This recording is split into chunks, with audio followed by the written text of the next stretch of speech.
Well, Caroline Russell, Chief Executive of Parkinson's UK. Thank you. Thank you. It's 25 past 8. A Morning Live follows breakfast on BBC One this morning. What have they got for us? And in the programme this morning, we will be speaking to Stephen Flynn from the SNP, Wes Streeting from Labour, and the Prime Minister, Rishi Sunak, as Henry mentioned there, is on the programme at 8:30 this morning. But now, Ben. But certainly what we've seen is not only the benefits for people's physical health, so better bone health as well, because active exercise, you can do exercise virtually as well as outside in the open air. So there's just such a huge range. And if people are interested, I'd recommend they... Are we any closer to a cure for this condition? So there are lots and... At the weekend, wasn't there, at Glastonbury, when the actor Michael J. Fox joined Coldplay on stage to play guitar during their song Fix You. I cried my eyes out. It was just the most gorgeous thing. How important... This morning, Caroline Russell there, Chief Executive of Parkinson's. First time we spoke to you during this campaign here on BBC Breakfast, you talked a lot about your plan, about taking bold action. In fact, I think you mentioned those phrases 11 times. And over the last few days, there's been a shift, hasn't there, from talking about your plan to talking about Labour and the danger of what you have called their potential super majority. Why have you stopped talking about you and focused so much on them? Is this the language of defeat now? Election, the Conservatives won by 80 seats. In 1979, Margaret Thatcher won by 70 seats, fairly hefty majorities there. So are you saying that those two results could potentially have been dangerous because at the time the government might have had too much power? But you mentioned there's something that I'm fascinated by. You appreciate that people are frustrated with you. How are they frustrated with you? What is it that you have done or that you are doing that you think people are finding frustrating? Something that from the polling analyst, Sir John Curtis, who I am sure you are very familiar with. We asked him about the chance of you winning this election at the end of this week. He said this: there is more chance of lightning striking twice in the same place and a bit more than Rishi Sunak remaining as Prime Minister. Do you accept that?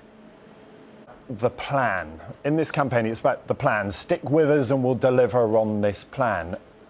6 weeks later, here we are, 2 days out from the general election. Countless head-to-head interviews. You've done interviews up and down the country. Nothing has changed in the polls. So what's clear is either people don't believe that plan or they don't like that plan. Have you got this campaign wrong? No, actually. Polls have not changed since day one of this election campaign, 6 weeks ago. The polls have not changed. And I put it to you again, people don't believe in your plan, do they? And we will be speaking to the Prime Minister, Rishi Sunak, in the next half hour. But now Ben has more of...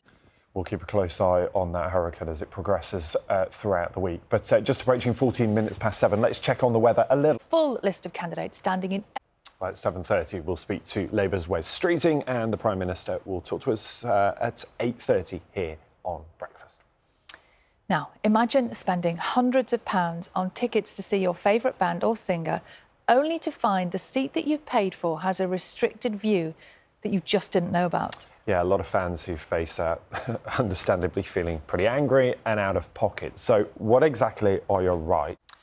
Royal Mint has released a range of new 50p coins to honour Team GB athletes set to compete in the Paris. Spend that, would you, if you were given one? You'd keep that as a little I think souvenir. you take it in a shop and someone goes, is this real? It doesn't quite look real, does it? I'll tell you who's definitely real this morning. That is our Carol. Yes, 48 hours to go now till the general election. Let's talk weather, but on the other side of the Atlantic, a hurricane making its presence felt in large parts of the Caribbean. Carol has... You realise when Carol says on Thursday, that's general election day. Yeah, changeable. Changeable. Take your brolly, Carol says. Yeah, it looks a bit wild out there, doesn't it, if you're about to vote. And speaking of places where wild weather can cause havoc, Mike is at Wild. It is brilliant. You love it, don't you? I loved it. Yeah. I cried quite a lot. It's very emotional. It is brilliant. If you haven't seen it, take a look. It's on the BBC iPlayer right now. It's coming up to 8 o'clock. That means it's time to get the news, the travel and the weather where you are. Why something like walking football is so good for people who are living with a diagnosis of Parkinson's. So... We'll leave it a little here. We'll have a little watch. We'll if keep there's anything watching. fun, we'll go back. Yeah. I tell you where's going to be proper fun today. That is Wimbledon. And Mike is there. Much indeed. Good luck to everybody who's going to Wimbledon today and hoping to see Andy Murray. And the weather across the other side of the Atlantic is particularly bad in certain parts at the moment. Reporting for us from Barbados this morning. Headlines up for you at 7 o'clock, but let's get the news, the travel and the weather where you are. See you soon. Full list of candidates standing in. Well, at 7:30, we'll speak to Labour's Wes Streeting, and the Prime Minister will talk to us at 8:30 here on Breakfast. Now, imagine spending hundreds of pounds on tickets to see your favourite band or singer, only to find the seat that you've paid for has a restricted view that you just didn't know about. Yeah, a lot of fans who face that, understandably feeling pretty angry and out of pocket. So what exactly are your rights if there are questions about that so-called supermajority? And both sides, Labour and the Conservatives, also arguing about their vision for the UK. The Prime Minister, Rishi Sunak, warning voters against handing Labour a supermajority. Keir Starmer says the bigger the majority, the better for Britain. John Swinney saying the result in Scotland is too close to call. What are you hoping will make the difference now? IFS, who you just quoted there, they're also saying there's uncertainty around what will happen economically over the next year or so because there are no published plans beyond this year. Is your message getting across, do you think? Your message, let's not talk about the other parties. Is your message cutting through? Issue with postal voting calls for a review of the postal voting system after across Scotland after voters reported not receiving their ballots. How concerned are you about that? Saying there is no backlog, so where is the problem?